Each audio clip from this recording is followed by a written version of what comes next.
नाटक म्हणजे आदी काळाचा पत्रकार, की माणूस पाषाण युगमध्ये होता, शिकार करत होता. त्यामध्ये शिकार करताना समजा एक 10 लोकांची मंडळी गेली, त्यामध्ये 2 मेले, 8 परत आले. मग कबिल्यामध्ये आल्यानंतर किंवा बस्तीमध्ये, त्या काळाची बस्ती आत्ताची बस्ती म्हणजे आयडेंटिफाय करण्यासाठी मी वापरत आहे, तर लोक विचारत होते, त्यांच्याकडे भाषा नव्हती, ते विचारत होते की 2 कुठे गेले. मग ते परत रिक्रिएट करत होते की असं शिकार होता, असं सिंगाने हल्ला केला, असं ते मेले.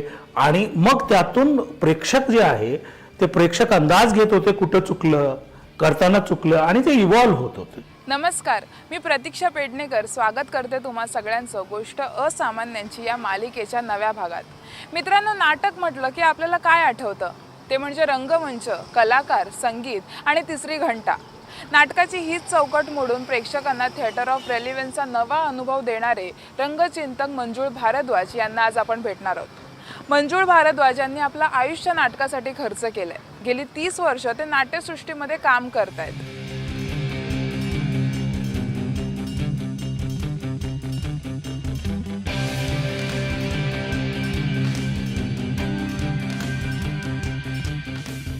नाटक केवळ प्रस्थापितांचं न ठेवता ते तुमचं, आमचं, सगळ्यांचं करण्यासाठी 1992 साली त्यांनी एक्सपेरिमेंटल थिएटरची स्थापना केली.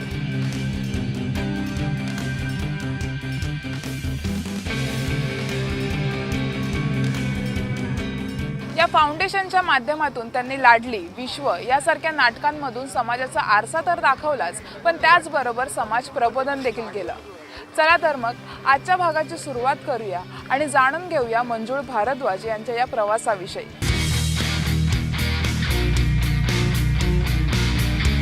नमस्कार सर, लोकसत्ता.com मध्ये तुमचं स्वागत आहे. तुमचा जन्म कुठं झाला आणि शिक्षण? माझा जन्म भारतात झालाय, आणि भारत जेव्हा आपण म्हणतो तो भारत खूप विविध आहे. भारतमध्ये उत्तर, दक्षिण, पूर्व, पश्चिम. तर जन्म कुठे घ्यायचं माणसाला हा माझ्या हातात किंवा कोणाच्याही हातात नसतात. तर माझा जन्म हरियाणाच्या एक छोट्याशा गावामध्ये झालं. माझं शिक्षण तिथे झालं, आणि माझी युनिव्हर्सिटी होती महर्षी दयानंद युनिव्हर्सिटी, जी रोहतकमध्ये आहे, ज्याला MDU म्हणतात. आणि विज्ञानमध्ये माझं शिक्षण झालेलं आहे. खरं तर डॉक्टर किंवा इंजिनियर याकडे लक्ष होतं. मग तुम्ही नाटकाकडे कसं वळाला? मला हे कळलं जेव्हा मी करिअर करायला हे होतं, तर माझ्यासमोर जेव्हा मी मेडिकलची शिक्षण किंवा तयारीसाठी अभ्यास करत होतो, तेव्हा आमच्या डिपार्टमेंटसोबतच मेडिकल कॉलेज होतं MD युनिव्हर्सिटीमध्येच. रोहतक मेडिकल कॉलेज त्यावेळी त्याचं नाव होतं, आता बदललेलं असेल, कारण मला कमीत कमी 30-32 वर्ष झाले. आता मी मुंबईकर आहे, मराठी आहे, महाराष्ट्रीयन आहे. त्यावेळी असं झालं होतं की कॅज्युअलिटीमध्ये आपण जे पाहतो ॲक्सिडेंटचे केसेस पडलेले आहे, आणि ते असंच काही मरतात, काही दम तोडतात. माझ्या मनात असं झालं की असं का आहे. आणि तेव्हा इंट्युशनली हे ठरवलं की असं काम करायचंय ज्यातून माणूस आजारीच पडायचं नाही. मग नाटकच का? माध्यम म्हणून दुसरी पण बरीच माध्यम आहेत. नाटक म्हणजे जेव्हा काहीच माध्यम नव्हते तेव्हा नाटक होतं. नाटक म्हणजे आदी काळाचा पत्रकार. नाटक म्हणजे आदी काळाचा मुनादिकार, जेव्हा कोणीच नव्हतं. आणि नाटक का? नाटकाचा ध्येय माणुसकी वाचवणे आहे. नाटक कसं सुरू झालं याचा एक आधुनिक थॉट असा आहे. 2 थॉट आहे. एक मायथॉलॉजिकल आहे. मायथॉलॉजिकलमध्ये असं आहे की देव आणि दानव, सूर आणि असुर भांडत होते. मग ते सगळे गेले एकत्र ब्रह्माकडे. ब्रह्माने एक पंचमवेद रचलं, आणि पंचमवेद त्याचा एक अर्थ होता की असुर आणि असुरमध्ये मांडवली व्हावं, त्याने एकमेकाचा सन्मान करावं. तिथेही राजकीय भांडण सोडवण्यासाठी नाटकाचा उपयोग होता. त्याला पंचमवेद म्हणतात. हे मायथॉलॉजिकल भारतीय हे आहे.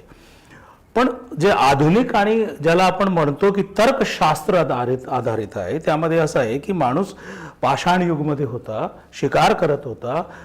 त्यामध्ये शिकार करताना समजा एक 10 लोकांची मंडळी गेली, त्यामध्ये 2 मेले, 8 परत आले. मग कबिल्यामध्ये आल्यानंतर किंवा बस्तीमध्ये, त्या काळाची बस्ती, एक आत्ताची बस्ती म्हणजे आयडेंटिफाय करण्यासाठी मी वापरत आहे, तर लोक विचारत होते, त्यांच्याकडे भाषा नव्हती, ते विचारत होते की 2 कुठे गेले. मग ते परत रिक्रिएट करत होते की असं शिकार होता, असं सिंगाने हल्ला केला, असं ते मेले. आणि मग त्यातून प्रेक्षक जे आहे ते प्रेक्षक अंदाज घेत होते कुठं चुकलं, करताना चुकलं, आणि ते इव्हॉल्व्ह होत होते. म्हणजे दुसरा माणूस मरू नये यासाठी नाटकाचा आविष्कार झाला. हे तर्कबद्ध शास्त्र आहे आणि म्हणून मी नाटक निवडलं आहे. एक मोठी गोष्ट माहिती आहे का, की एक बारीक गोष्ट, मोठी गोष्ट आहे जे लोकांना कळत नाही, इवन जे नाटक करतात त्यांनाही कळत नाही, की नाटक माध्यमभर नाही आहे. हे समजायला हवं. माध्यमभर असणे काय आहे, की जसं तुम्ही लोकसत्तामध्ये आता आहात, माध्यम म्हणून जर वापर केलं तर ट्रोल ही माध्यम म्हणून वापर करत आहे ना, अंजना ओम कश्यप ही माध्यम म्हणून वापर करत आहे ना. तर माध्यम म्हणजे की तो मीडियमचा काही होत नाही, लोकाचा असतं, की जो फाशीवादी लोकांकडे आहे, लोकांच्या शोषणासाठी त्याचा वापर करतात. आता तुला माहित आहे की अंबानीचे करीब करीब 200 चॅनल आहे, त्यामध्ये जे शोषणच्या विरोधात लढणारे आहेत त्याची एकही बातमी मिळणार नाही. इव्हन हे शेतकरी आंदोलन झालं ते एकही बातमी त्यामध्ये नव्हती. त्यांचा कसं ते देशद्रोही ठरतात हीच बातमी होती. तर माध्यम म्हणून जर वापर केलं तर त्याची सीमा हे आहे, त्याची लिमिटेशन आहे. पण नाटक माध्यमभर नाही आहे. पण नाटक आता जगामध्ये 4 प्रकारचं नाटक असतो. हे मूळ संकल्पना हे समजायला हवं की नाटक म्हणजे विद्रोह असतो.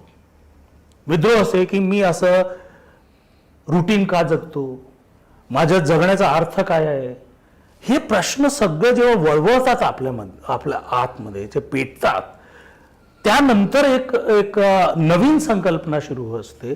त्या संकल्पना, त्या विद्रोह कसं जे जड झालंय, ही व्यवस्था जड झाली आहे, हे कुठेतरी तुम्हाला जगण्याचा मार्ग तुम्हाला बंद करत आहे, त्याला तोडण्यासाठी, विकाराला भांडण करण्यासाठी, विकाराला तोड देण्यासाठी विचारची निर्मिती असणं.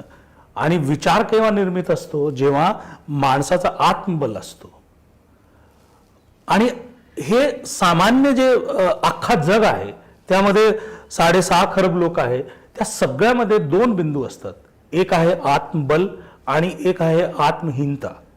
आत्महीनता म्हणजे की त्या माणसामध्ये एक नैसर्गिक आहे, त्याला वाटतं की हा माणूस कसं छान होऊ शकतो, ह्याच्यापेक्षा मी छान आहे, त्याला आत्महीनता म्हणतात, न्यूनगंड म्हणतात. त्या न्यूनगंडातून विकार निर्माण होतं. आणि ह्याचं उदाहरण काय आहे, जसं फाशीवादी आहे, जसं भारतामध्ये वर्ण आहे, वर्ण व्यवस्थेचा एक आधार आहे ज्याला आपण RSS म्हणतो, ते सगळे विकारी आहे, आत्महीन आहे. म्हणजे एक बघा की निसर्ग सगळ्यांना जेव्हा जन्म घालतो किंवा जे जन्माला येतात तेव्हा जन्माला येणाऱ्याचा काय दोष आहे की हा ब्राह्मण जातीमध्ये जन्म घेणार, की हा शूद्र होणार, की हा वैश्य होणार, की हा क्षत्रिय होणार. तर हे जे न्यूनगंड वर्णवादी मनुवादी लोकांना केलं आहे, तर त्या न्यूनगंड म्हणजे विकार आहे. आणि ह्याचा बाहेर जर आपण बघितलं तर हिटलर याचं एक उदाहरण आहे. आणि भारतात हे म्हणतात लोक की आपली आपली संस्कृती, भारताची काय संस्कृती आहे रे, वर्णवादाची संस्कृती, जिथे माणूस दुसऱ्या माणसाला स्पर्श करू शकत नाही, अछूत होऊन जातो, ही संस्कृती आपली आहे. किती पाखंड आहे. एक आई पूजनीय आहे पण बलात्कार करणारी मुली नाही आहे. म्हणजे हे पाखंड की आईची पूजा करतात आणि मुलीचा बलात्कार करतात, हे कसं शक्य आहे. तर हा जे विद्रोह ह्या शोषणाविरोधात जे आहे तो कलात्मक स्वरूपाला जन्म घालतो. तिथून माणूस कलाकार बनतो. पण कलाकाराला सत्ता घाबरते, कारण सत्ताला माहिती आहे की हा आपल्याला संपून टाकणार आहे. मग त्यांनी काय केलं, अख्ख्या जगामध्ये, भारतात नाहीये, त्यांनी काय केलं, कलाकाराला भोगवादाकडे वळलं. जसं तुम्ही की राजा में दरबारी आहे, त्याचे नवरत्न आहे, आत्ताच्या हल्लीच्या काळात पद्मश्री आहे, पद्मविभूषण आहे, म्हणजे तुम्हाला ग्रांट आहे, फेलोशिप आहे, तुम्ही भोगा. आणि त्याचं साहित्य असं प्रसारित केलं, जसं जसं पेंटर आहे, पेंटरची आत्मकथा तुम्ही वाचली आहे का? त्यामध्ये जास्त जास्त काय असतं की सुंदर स्त्रियाला त्यांनी कसं भोगलं, कसं प्रकारचं जेवण खाल्लं, मांसाहारी शाकाहारी वॉट एव्हर इट इज, कसं म्हणजे भोग त्यामध्ये असतो. आणि जेव्हा भोग त्यामध्ये असतो तेव्हा त्याच्या DNA मध्ये हे घातलं जातं की सरकारशिवाय, सत्ताशिवाय तुम्ही जगू शकत नाही. आणि यासाठी सरकार पैसा लावते, या सरकार साठी ते संस्थान बांधते. जसं भारतात इंग्लंडमध्ये राडा आहे, न्यूयॉर्कमध्ये आणखीन एक अकॅडमी आहे, भारतात एक नॅशनल स्कूल ऑफ ड्रामा आहे. हे कशासाठी आहे? हे त्या विद्रोहाला मारण्यासाठी आहे, त्या विद्रोहाला संपवण्यासाठी आहे. आणि कलाकारांच्या नावाखाली एक प्रशिक्षण देतात, जसं बढई बनवतो ना आपण, टेबल 10 बाय 10 कसं बनायचं, म्हणजे असे शरीर पैदा करतात ते की ज्यांना विजन नसते, दृष्टी नसते, फक्त नाचणं गाण्याचा हुनर असतो. आणि थिएटर ऑफ रेलेव्हन्स नाट्य सिद्धांताप्रमाणे नाचणारे गाणारे शरीर कलाकार नसतात. कलाकार आम्ही त्याला म्हणतो ज्याच्याकडे एक दृष्टी आहे, ज्याचा एक कलात्मक संकल्प आहे. मी का गातो, मी का नाचतो, ह्या प्रश्नाचे उत्तर त्यांच्याकडे आहे, आम्ही कलाकार त्याला म्हणतो. तर हे झालं सरकारचं.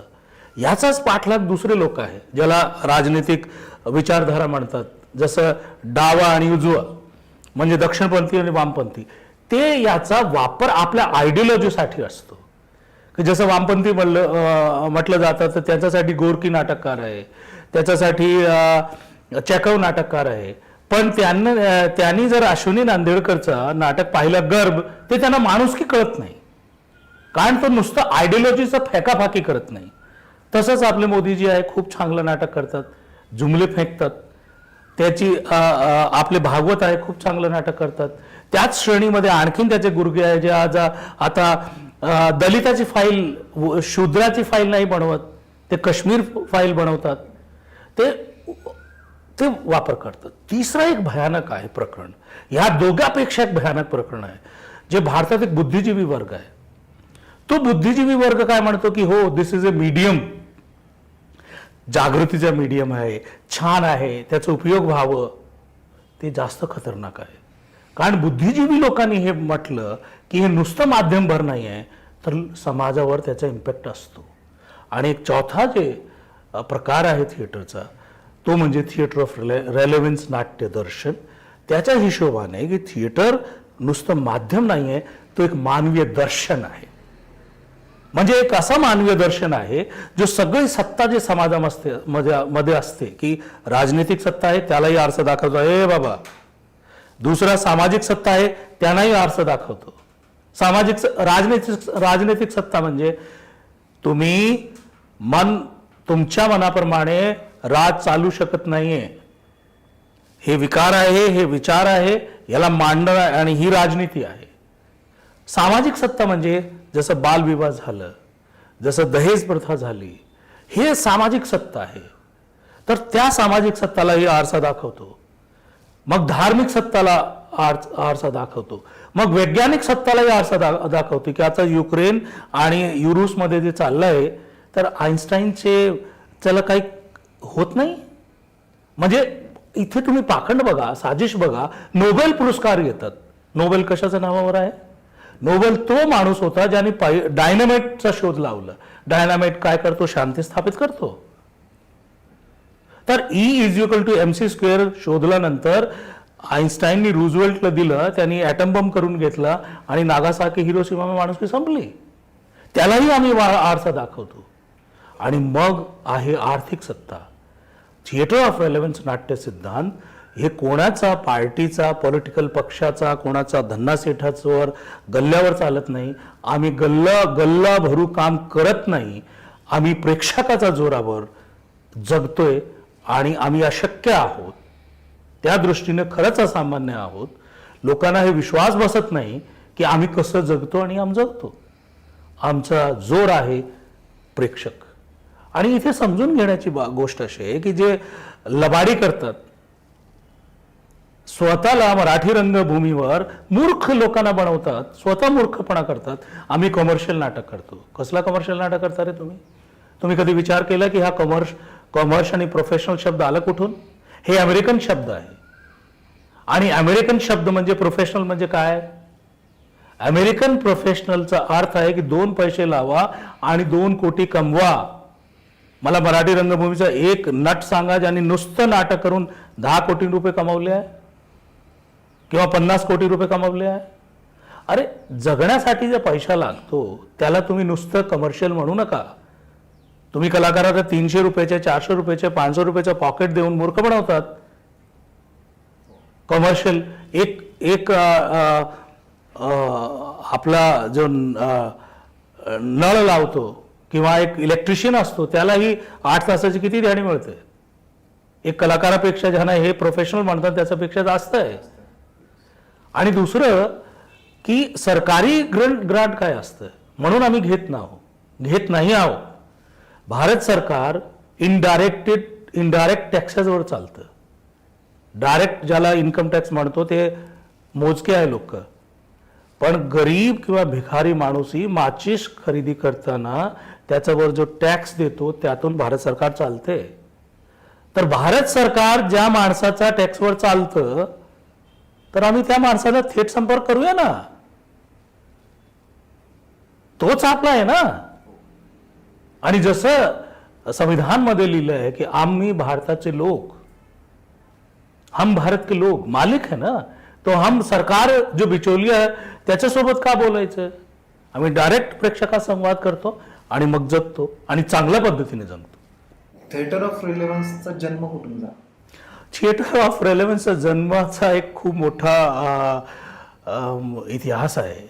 असं झालं की जेव्हा मी की MBBS आता व्हायचं नाही आहे आणि डॉक्टरी करायचे नाही आहे आणि आता शोध माझा होता की मला काय करायचं आयुष्यात. त्यामध्ये मला असं झालं की मी शोध करताना देशभक्तीचं जरा गाणे ऐकले, पिक्चर ऐकले.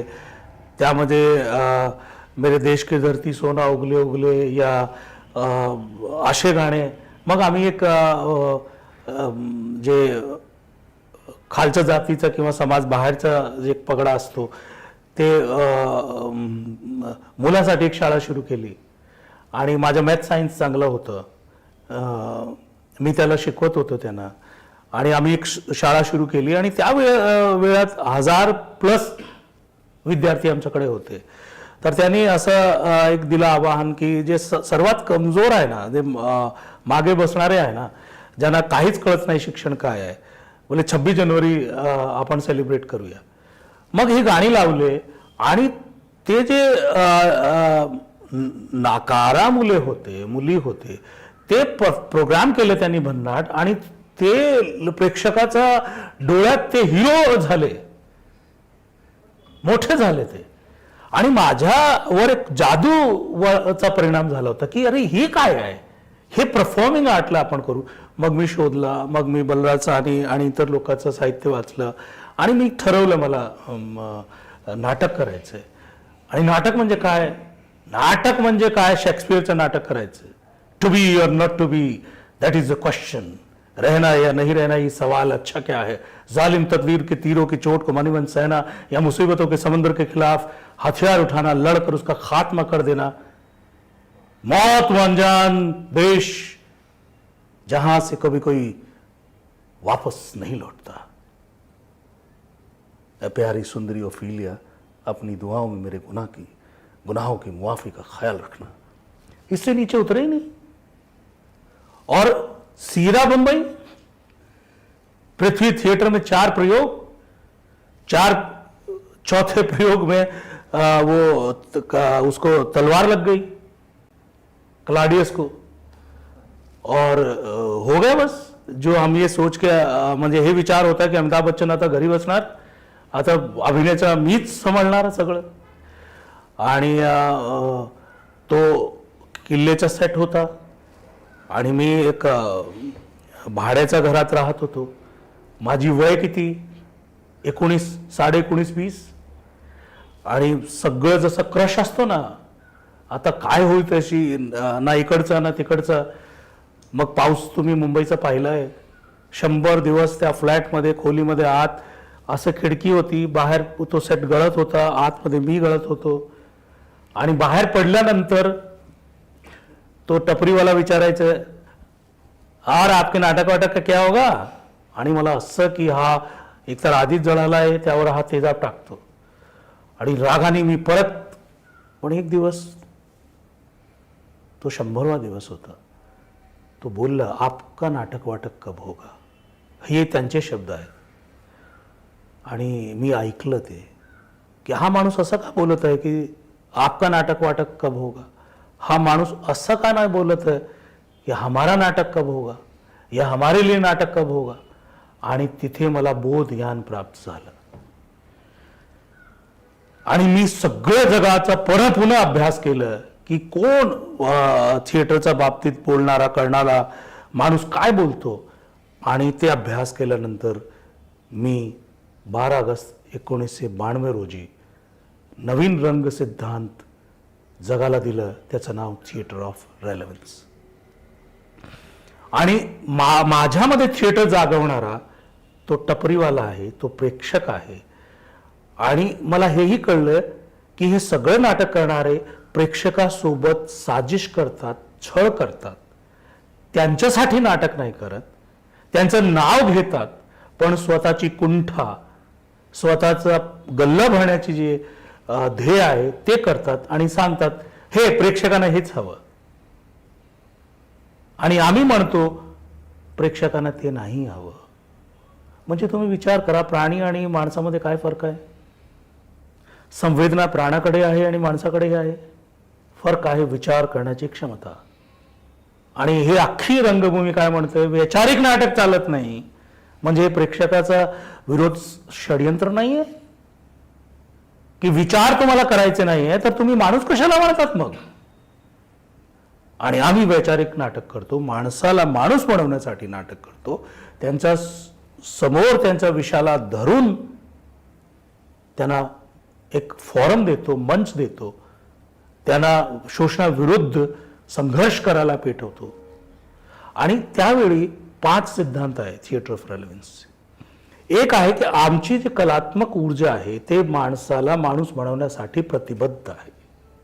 दुसरं आहे की आम्ही नाटकासाठी नाटक करत नाही, आमच्या ध्येय ते रचनात्मक बदल घडवण्यासाठी आहे.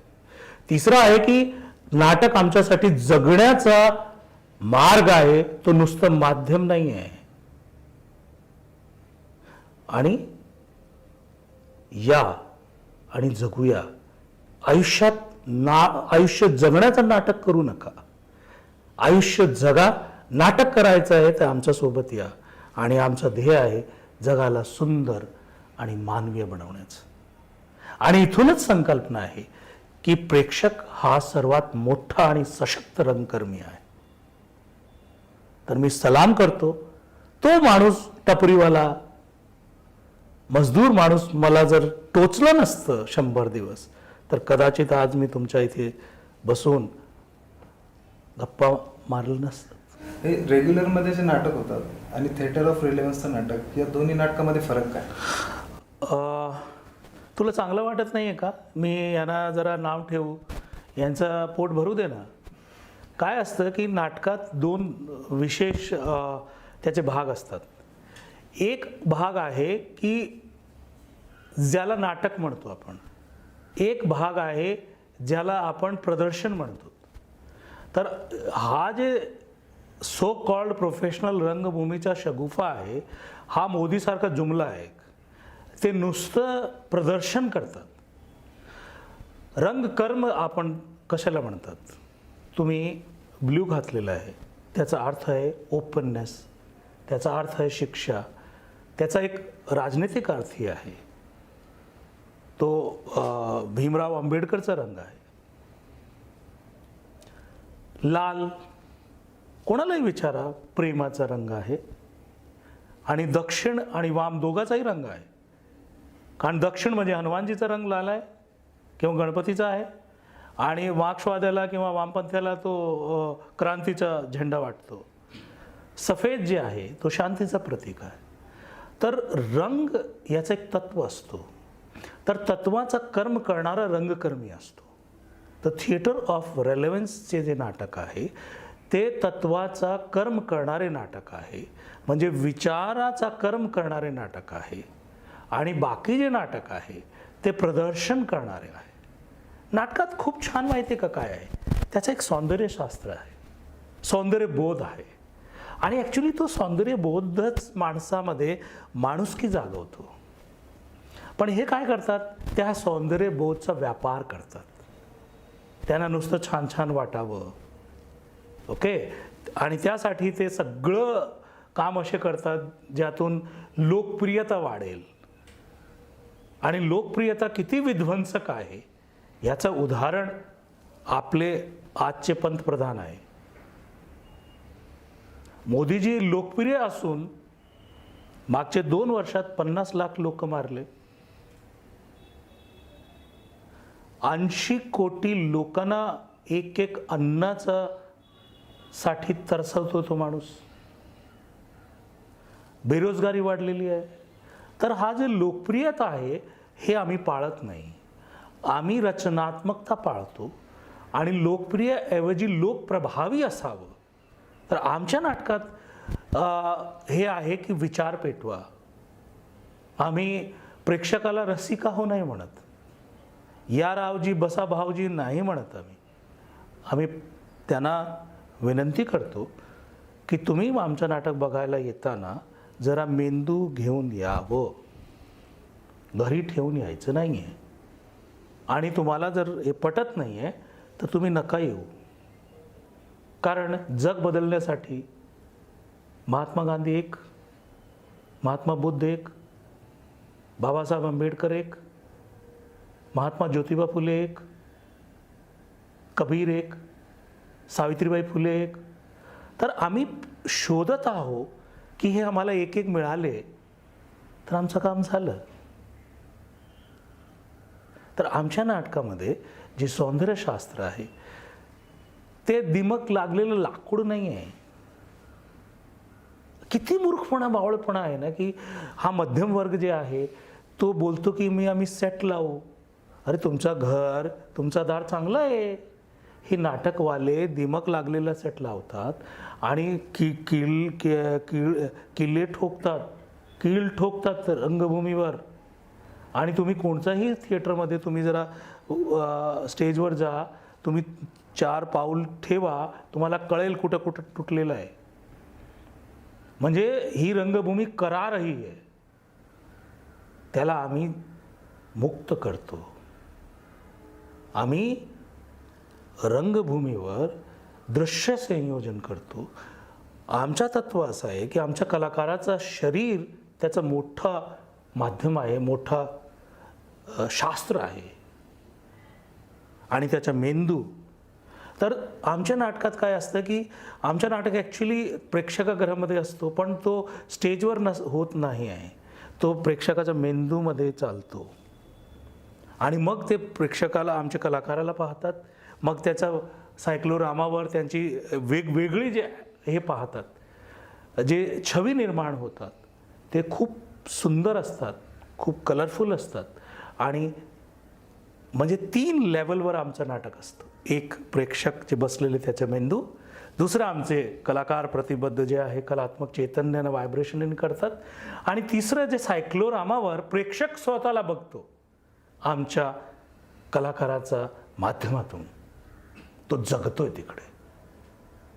हे वेगळंपण आहे आमचं. आणि बाकीचे रंग प्रदर्शन आणि म्हणजे रंग नुमाइश आणि रंगकर्ममध्ये हा फरक आहे. माझा शेवटचा प्रश्न, नाटक वैयक्तिक की सामाजिक? नाटक सामाजिक आहे, अभिनय वैयक्तिक असू शकतो. पण लोक ॲक्च्युली काय पर्याय मानतात आणि खूप मूर्खपणाचे लोक वक्तव्य देतात, प्रवचन देतात की नाटक ॲक्टरचं मीडियम नाही आहे. मीडियम आहे, सिनेमा डायरेक्टरचा मीडियम आहे. मी त्यांना सांगायचं, अरे मूर्ख हो, जर रंगकर्म नटाचं माध्यम आहे तर लेखक काय झक मारतोय? कोणतंही नाटक, सिनेमा हे लेखकाचं माध्यम आहे. लेखक नसेल तर कलाकार काय करणार आहे? आणि सर्वात नुकसान करणारा जो आहे नाटकाचा, तो एक निर्देशक नावाचा प्राणी आहे. तर अक्कल शून्य माणूस असतो तो. एक उदाहरण नाही आहे माझ्यासमोर जो रायटरला जपतो. दिग्दर्शक म्हणजे दर्शकाला दाखवणारा की लेखकाने संहितामध्ये काय लिहिलेलं आहे त्याला दाखवणारा एकही दिग्दर्शक मला भेटत नाही आहे. सगळे नोटंकीबाज आणि नुमाइश करणारे आहे. आणि मूर्ख, ते लेखकाला मूर्ख बनवतात नाटककाराला. तकनीक अशी असते, तुम्हाला ते माहीत नाही आहे. आम्ही नाटककाराला मान देतो, त्याच्याशिवाय मग तुम्ही सांगा ना मला, कोणती कविता, कोणती कथा, कोणती कादंबरी, कोणता सिनेमा, कोणता नावल, कोणता उपन्यास लेखकाशिवाय लोकांच्या आठवणीमध्ये राहिलंय?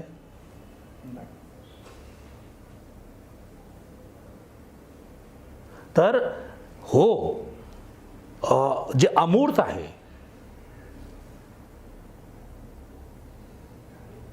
कला अमूर्त आहे, कलाकार मूर्त आहे. तर लेखकनी जे लिहिलेलं आहे त्या अमूर्ताला आमचे कलाकार किंवा नट मूर्त करतात. पण बाकीची नुमाइश मूर्तपर्यंत थांबते. आमचे थिएटर ऑफ रेलेव्हन्सचे जे नाटक आहे ते परत कलाकार मूर्त होऊन प्रेक्षकाकडे अमूर्त कलात्मक संवेदना, अनुभव, चैतन्य संप्रेषित करतात, स्पंदित करतात आणि त्यांना सौंदर्यबोध आणि कलात्मक अनुभवाने, अनुभूतीने सज्ज करतात, समाधानी करतात, विचार पेटवतात. म्हणून आमच्या नाटकात टाळी कमी वाजते, पण आमचं नाटक लोकांचं आयुष्यभर त्यांच्यासोबत जगतोय. कारण शेवटी थिएटर ऑफ रेलेव्हन्स हे लोकांना जगवण्यासाठी एक कलात्मक स्पंदन आहे. मित्रांनो, मंजुळ भारद्वाज यांच्या नाटकाचे प्रयोग केवळ भारतातच नाही तर परदेशात देखील होतात. थिएटर ऑफ रेलेव्हन्सच्या माध्यमातून नाट्यसृष्टीमध्ये रचनात्मक बदल घडवण्याचं त्यांचं उद्दिष्ट आहे. तर ही गोष्ट होती मंजुळ भारद्वाज यांची. अशीच एक नवीन गोष्ट घेऊन येत आहोत पुढच्या भागात. तेव्हा पाहायला विसरू नका गोष्ट असामान्यांची, फक्त लोकसत्ता लाईव्हवर. आणि हो, तुम्हाला आजचा भाग कसा वाटला हे आम्हाला कमेंट करून नक्कीच सांगा.